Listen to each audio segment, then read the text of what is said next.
You did everything right. You put each account on its own clean address. You gave every profile its own fingerprint. You slowed the whole fleet down to a human pace. And they still got linked, all of them, on the same quiet afternoon. So you go back through the network logs looking for the leak, and there isn't one. Because the thing that tied your accounts together was never in the network at all. It was the photo. The same profile photo, the same bio, the same handful of words, sitting on every single account, put there by your own hand. Today is how reused photos and bios link your accounts, the layer no proxy and no antidetect browser can hide for you. Why I learned this one the hard way. I run proxy and cloud phone farms and manage large fleets of separate identities, and for a long time I thought linking was purely a technical problem, an IP problem, a fingerprint problem. So I fixed those obsessively, a clean line per identity, a real profile per browser, and I still watched a batch of accounts go down together. When I finally looked at what they actually had in common, it wasn't the network, it was a face. I had reused the same profile picture across the whole set, and the platform had quietly matched it long before it ever cared about my address. Here's the part most guides skip. A platform doesn't only read the pipes you arrive on, the IP and the device. It also reads what you actually put on the account, the photos you upload, the bio you write, the name you pick, the captions you post. That is the content layer, and it is the one place where all your careful separation can be undone by your own hands, because this is the layer you build yourself out in the open on purpose. No proxy touches it. No fingerprint spoofer touches it. If you hand 10 accounts the same content, you have introduced them to each other in the loudest possible way. Send the photo because it's the one people underestimate most. When you upload an image, the platform doesn't just store the file, it computes a kind of visual signature for it, a compact fingerprint of what the picture actually looks like. That means it isn't matching the exact bytes, it's matching the content. Crop the image, resize it, run a filter over it, save it as a different format, and that signature barely moves. So the trick everyone tries, taking one photo and lightly editing it for each account, does almost nothing. The platform sees the same face wearing a slightly different hat, and it links them anyway. And the file is carrying more than the picture. A photo straight off a phone has metadata baked inside it, the EXIF data, and it can name the exact camera or phone model that took it, the software that edited it, the moment it was captured, and sometimes the GPS location where you stood when you pressed the button. Upload 10 profile photos that all report the same phone model, the same editing app, and coordinates in the same room, and you've stamped the whole fleet with one return address. Strip that metadata before anything goes up, every time, or the picture tells on you before anyone even looks at it. Now the words, your bio, your captions, the little blurb you write about yourself, all of that is text, and duplicate text is the easiest thing in the world for a machine to catch. The same sentence, the same 3 emoji in the same order, the same slightly odd phrase you happen to like, copied across account after account, is a plain and obvious match. People spend money on proxies and then paste the identical bio onto every profile, and that one lazy copy and paste ties the accounts together more cleanly than any IP ever could. The name itself is a pattern too. When your handles run in a neat little series, your brand, then your brand with a 1, then your brand with a 2, or the same base word with a number stuck on the end, you've drawn the platform a map of your whole set.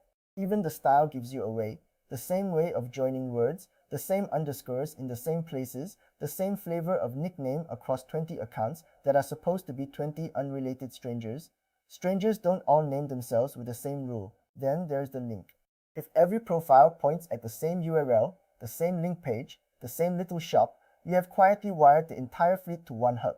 It doesn't even need to be the exact same address, a shared destination is enough, because the platform can see that a dozen supposedly separate people all funnel to the one place you happen to own. The link in the bio feels like the harmless part, and it is often the single most direct thread connecting accounts that otherwise looked clean. This is why the content layer is so dangerous. It survives everything else you did. You can rotate your address every day. You can hold a spotless fingerprint per identity. You can move like a saint, and none of it matters if the face and the words are identical, because you rebuilt the link by hand on top of all that careful work. The network hygiene stops the platform from tying your accounts together through the pipes. The content is you tying them together yourself, in public, where the cleanup never reaches, and it all pours into the same place. Platforms keep what people call an account graph, a map of who is secretly connected to whom, and a content match is just another strong edge drawn on that map sitting right next to the shared IP and the reused device. It doesn't live in a separate, gentler system.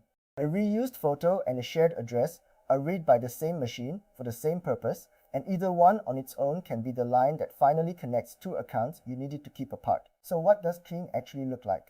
It means each identity gets genuinely its own content, not spun copies of one master, its own photos, taken or sourced separately, its own bio written in its own slightly different voice, its own handle that doesn't follow the fleet's naming rule, its own link if it needs one at all. The goal isn't 10 tiny edits of the same thing. The goal is 10 things that a stranger would never guess came from one person. Because as far as the content is concerned, they didn't. A word on the shortcut everyone reaches for, the AI-generated face. It's genuinely useful. A fresh invented face owes nothing to a real person and can't be reverse matched to somebody's real profile. But it isn't a free pass. Generate all your faces from the same tool on the same settings and they can carry a shared signature of their own.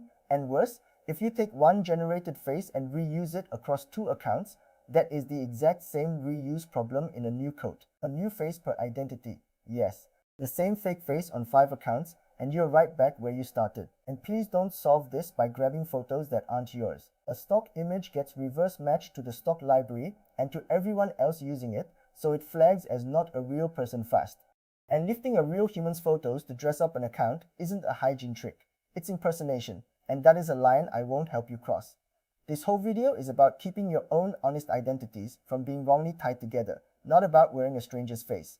If a photo has to represent a person, it should be a person who doesn't exist or a person who agreed, never one you stole. There's a quieter pattern too, in when and how the content goes up. Load the same batch of posts onto every account in one sitting, in the same order, on the same afternoon, and the upload rhythm itself becomes a fingerprint, a row of accounts all born on the same day doing the same things in the same sequence. Real people don't move information. Stagger it. Let each identity fill out on its own schedule, so the timeline of the account looks like a life and not like a factory line running a shift. The honest workflow here is boring, and boring is the point. Keep a separate little stash of media for each identity. Strip the metadata of everything before it goes up. Write the words fresh instead of pasting. Vary the handles so they don't rhyme, and space the uploads out over time. And keep a private record of which content belongs to which account, on your side only, so you never cross the wires and accidentally post identity 3's photo onto identity 7. Most content linking isn't clever detection. It's a tired operator reusing an asset to save 5 minutes. None of this replaces the rest of the stack. It completes it. A clean per identity address and a real fingerprint stop the platform from linking you through the pipes, and clean, separate content stops you from linking yourself on top of them. You want both, because either one alone still leaves a thread. This is also where a cloud phone quietly helps, because a real device lets each identity shoot and post its own native media from its own real camera, so the photos genuinely originate on that account, instead of being a stack of edited copies you fed in from one machine. Let me be plain about the boundary, because this topic sits close to a bad one. This is about your own legitimate, separate accounts not being wrongly bundled into one because you got lazy with a photo or a bio. It is not a manual for impersonating real people, faking an identity to defraud anyone, or dodging a ban you actually earned. I'm not going to help with any of that. Keeping your own honest identities from looking like one machine is housekeeping. Wearing someone else's face to cheat real people is not, and I won't blur the two and keep it in proportion, because no amount of content hygiene makes an account untouchable. Unique photos and fresh words lower your risk of being linked through the content. They don't erase the platform's ability to challenge or ban you for 100 other reasons it never shows you. Anyone promising that a metadata strip and a different bio will make you invisible is selling you a story. The content layer is one leg you've been leaving wide open, and closing it just stops you from handing over the easiest link there is. Here's the stack I actually run. Each identity gets its own address, its own fingerprint, and its own content. Separate photos with the metadata stripped, its own words, its own handle logic, staggered over time, and the accounts I least want to lose post their media natively from cloud phones, real devices with real cameras on real carrier lines. I run Singapore mobile proxy and cloud phone farms myself, so when I tell you the reused photo is the link you built with your own hands, that's the setup I run on live accounts talking, not an affiliate guess. The full written guides and tested pics are at multiaccountops.com, including how I keep separate media per identity and honest write-ups of the proxies and cloud phones I use. If you've been fixing your IP while pasting the same bio onto every profile, this is the leak to close next. Subscribe for more honest, tested multi-account ops. Next time, the metadata hiding inside the files you upload every day, what a stripped photo still gives away, and the quick habit that gets the return address out of your media before it ever reaches the platform.